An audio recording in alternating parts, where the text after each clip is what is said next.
Walk out before I embarrass you, old man. My name is Leo, and at 51, I've seen things a man shouldn't have to see. 12 years in Special Forces teaches you a lot of things, and not all of them are about combat. Some of them are about patience, about reading a room, and about understanding that the loudest man is often the least dangerous. The kid standing in front of me, flexing his muscles like a peacock, clearly hadn't learned that lesson. His name was Trey, and he was the personal trainer my wife, Isabelle, had been seeing for the last 3 months. Those training sessions often stretched into the evening, and the late-night text messages were always accompanied by a new excuse. I'd seen this pattern before, not on a suburban street, but in a hostile city, where every shifting shadow was a potential threat. Isabelle's patterns had been shifting for months. Her clothes, her new obsession with a low-carb diet, and the growing distance in her voice all pointed to a story she wasn't telling. I stood in the doorway of Power Flex Gym, a temple of vanity where people paid to look strong rather than be strong. Trey approached me with a swagger that was so profoundly ignorant it almost made me pity him.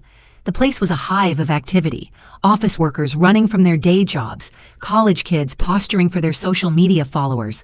They all sensed the confrontation building, their phones already out, eager to capture a moment of viral drama. "You're not man enough for her." Trey's voice cut through the thumping music. He wanted an audience. He wanted witnesses to see him put the old husband in his place, but he was playing a game of checkers. And I had been planning a game of chess for weeks. I ignored him, walking over to an empty bench and sitting down. I began to untie my worn work boots. The leather laces were old but reliable, much like the principles I lived by. Trey followed, emboldened by my silence, mistaking it for weakness. "Isabelle told me all about you," he said, positioning himself so his muscles were framed in the large mirror behind him. "How you've gotten soft, how you don't take care of yourself anymore." The crowd was growing, their whispers turning into a low hum of anticipation. I could feel their eyes, the judgmental weight of their phones recording my humiliation. The narrative was already written in their heads. The young, virile trainer schooling the old man who couldn't keep his wife happy. I slowly pulled off my right boot, placing it carefully beside the bench. Trey kept talking, building his performance for the cameras. He had good muscle definition, the kind that came from strict diets and hours of lifting. He had all the visible markers of fitness, but he didn't understand the difference between looking dangerous and being dangerous.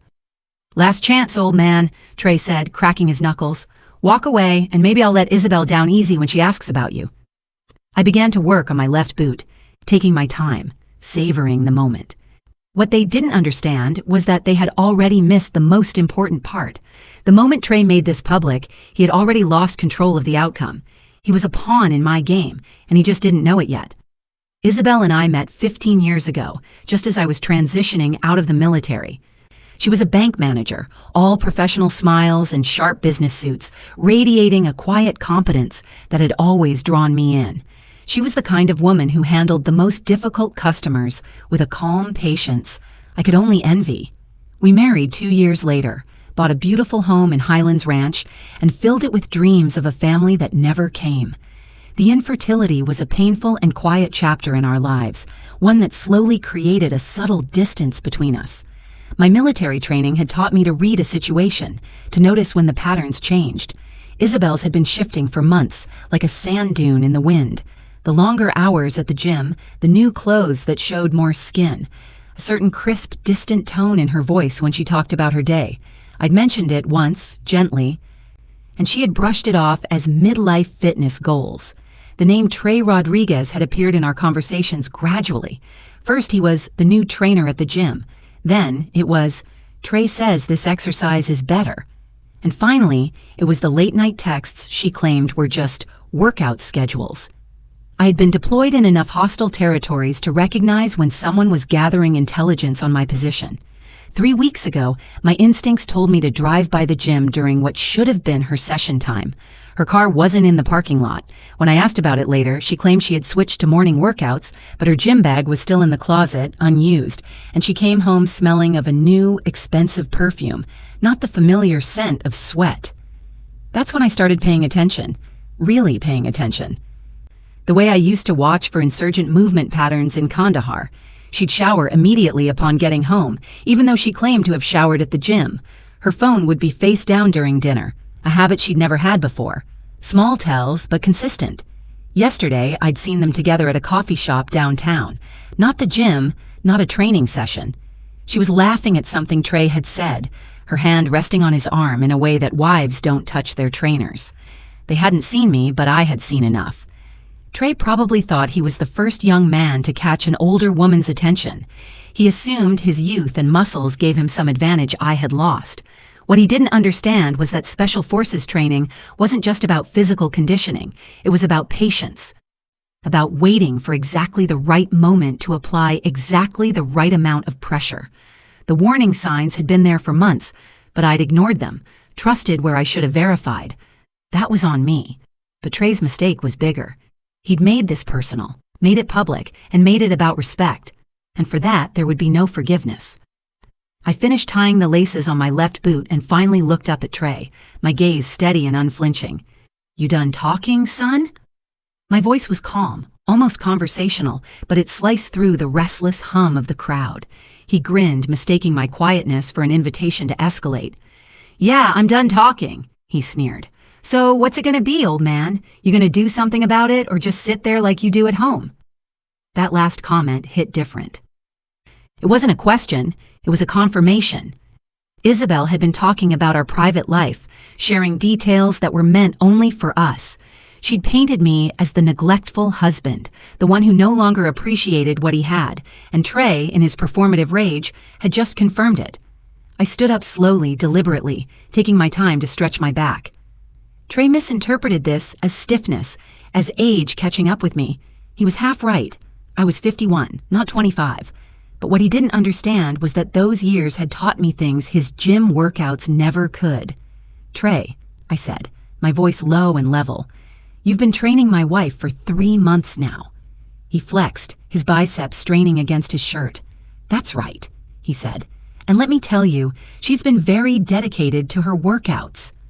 The gym crowd chuckled at the innuendo, feeding his ego. He was a performer, a peacock in a gym full of chickens. But he was about to learn that you don't mock a wolf in its den. "Dedicated," I repeated, nodding slowly. "That's good. Isabelle always finishes what she starts." Something in my tone made Trey pause, a flicker of uncertainty crossing his face, but he quickly covered it with more bravado. "Maybe you should take some notes, old-timer. Learn what it takes to keep a woman interested." I looked around the gym, my eyes sweeping over the crowd as I took inventory. I noticed the exits, the positions of the recording phones, and Trey's stance. He had his weight forward, the typical boxer's pose he probably learned from a YouTube video. It was all for show, useless in an actual confrontation. "You know what I learned in 12 years of Special Forces, Trey?" I asked, rolling my shoulders to loosen them. "Patience, how to wait for exactly the right moment." Trey's grin widened into a full-on sneer. "Special Forces, right? And I'm a Navy SEAL." The crowd laughed again, a wave of support for the young bull ready to put the old man in his place. He started moving toward me, probably planning to grab my shirt or shove me around for the cameras. That's when I smiled. Not the polite smile I'd been wearing, but a different one. The one my unit used to see right before we cleared a hostile compound. The one that meant the planning phase was over. "You're right about one thing, Trey," I said, settling into a stance he wouldn't recognize. "This is already over." Trey threw the first punch, a wild haymaker fueled by ego and gym-built muscle. It was a beautiful display of what he thought was strength, all power. No technique. I shifted my weight slightly to the left, letting his fist whistle past my ear by no more than 2 inches. His momentum carried him forward, off balance, and I gave him the gentlest touch on his shoulder to help him along. He stumbled past me, a deer caught in headlights, and crashed into the weight rack. 45-pound plates clattered to the floor, the sound echoing through the gym like a thunderclap. The crowd erupted in surprised laughter. Trey scrambled to his feet, his face red with a mixture of embarrassment and rage. He looked around wildly, his eyes searching for someone, anyone, who hadn't caught his humiliation on video, which was, of course, everyone. "Lucky dodge, old man," he snarled, but the uncertainty in his voice was a tell. It hadn't gone how he'd planned. "Was it?" I asked. Still standing in the exact same spot. He charged again, this time going low for a tackle, a football move probably taught in some online course. I simply wasn't there when he arrived. I stepped aside at the last second, using his own momentum to guide him face first into the rowing machine. The impact made a satisfying thunk. He bounced off the padded seat and hit the floor hard, his perfect hair messed up now, confusion replacing his cocksure confidence. "What the hell?" he gasped, pushing himself up on his hands and knees. "You're telegraphing," I said calmly. "You drop your right shoulder before you punch. You lean forward before you charge. Basic mistakes." The gym had gone silent except for the sounds of phones recording. Trey's humiliation was being documented from every angle, his tough guy image crumbling in real time. He looked around desperately, realizing this wasn't the easy victory he'd anticipated. "Stop moving and fight me like a man," he shouted, lunging again. This time, I caught his wrist mid-swing, redirected his energy, and sent him spinning into the leg press machine. The crash reverberated through the floor, and more phones were pulled out. He was breathing hard now, sweat showing through his tight workout shirt. The confident smirk was gone, replaced by frustration and a growing sense of panic. "How are you doing this?" he demanded, wiping blood from a split lip. 12 years in Special Forces, I reminded him. "You thought I was lying about that?" Trey's eyes narrowed. He was starting to understand that he had miscalculated, but his pride wouldn't let him back down. Not in front of this crowd, not with everything being recorded. I looked at him, truly looked at him, and saw a scared boy playing dress-up. He had no idea he was already in over his head. He came at me again, this time with a wild haymaker that would have taken my head off if it connected. Instead, I ducked under it, let him spin himself around, and gave him the slightest push toward the free weight section.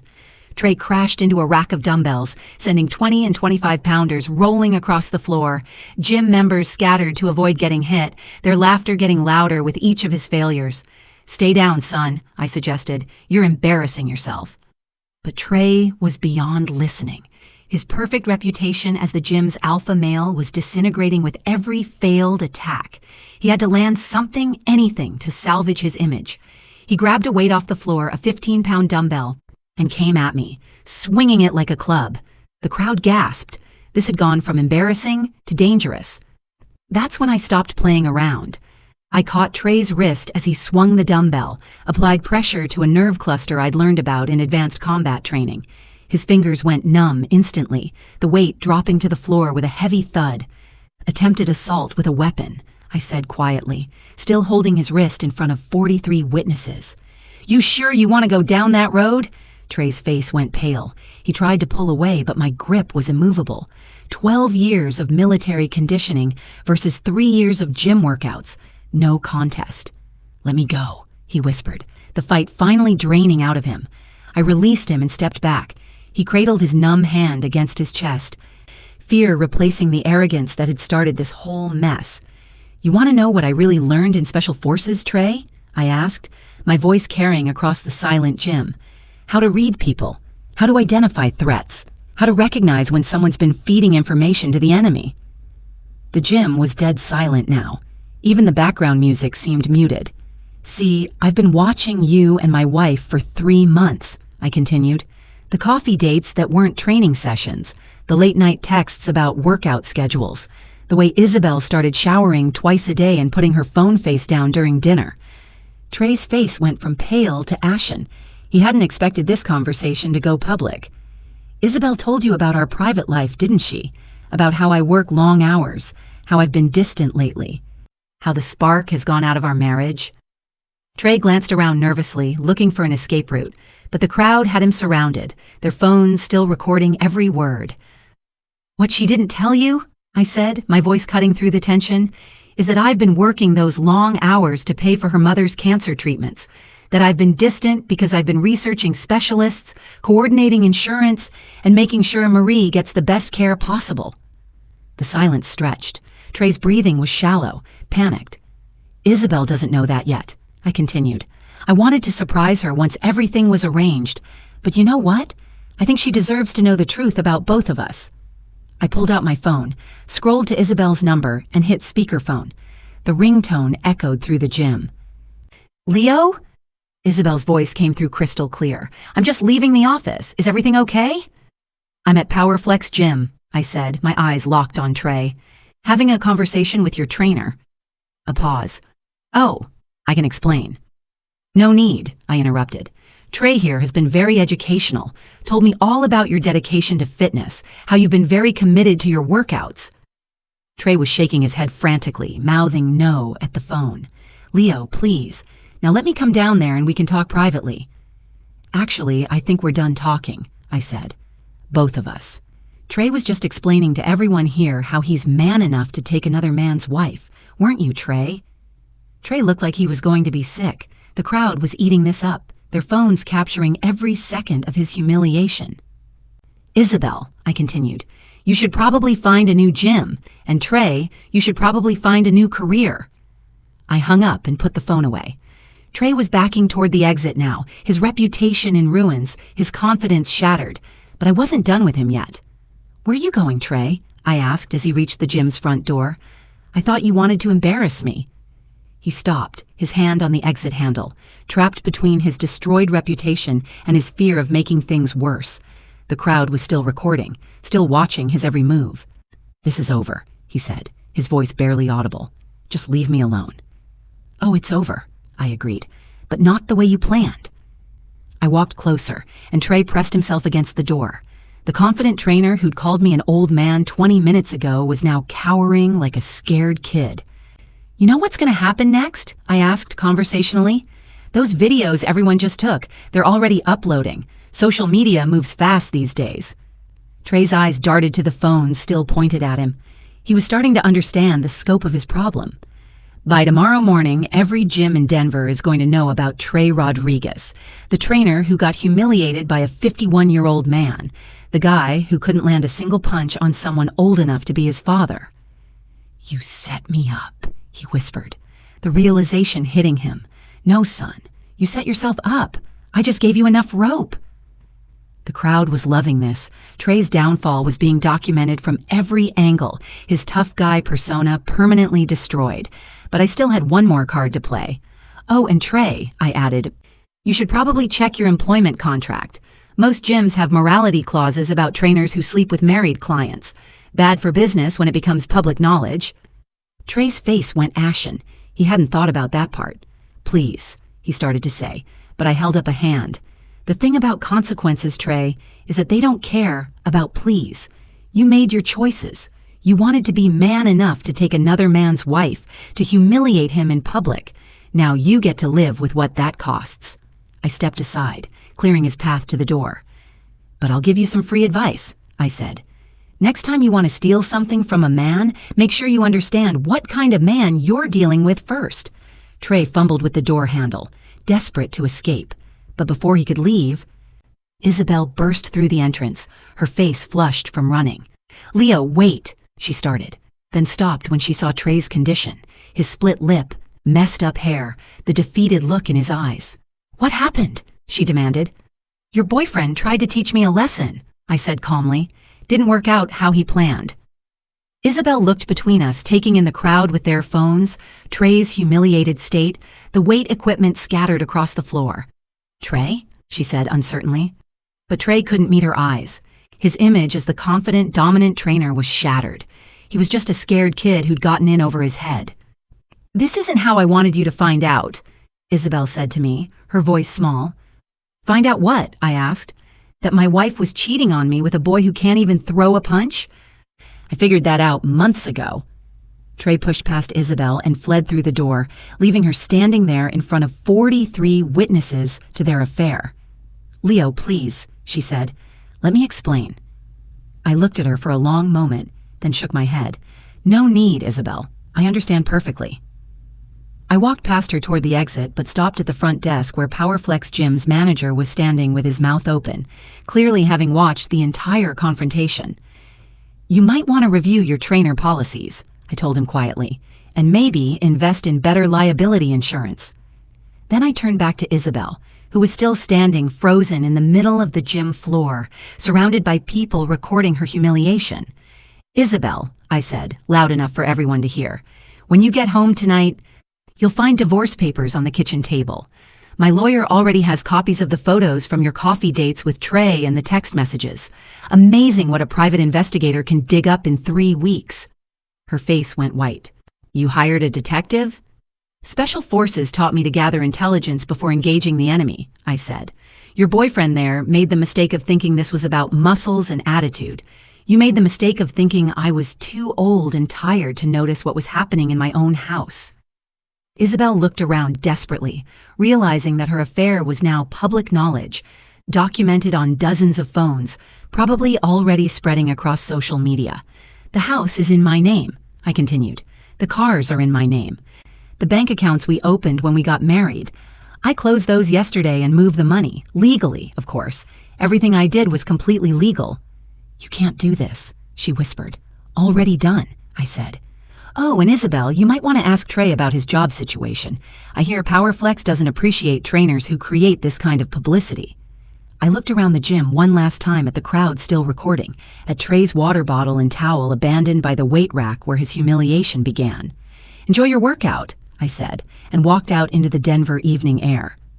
6 months later, I was sitting in my new apartment downtown, reading the morning paper over coffee when an article in the business section caught my eye. PowerFlex Gym had closed permanently after a series of viral videos damaged their reputation and led to a mass exodus of clients. Trey Rodriguez had tried to find work at other fitness centers, but the videos of him getting dominated by a man 20 years older followed him everywhere.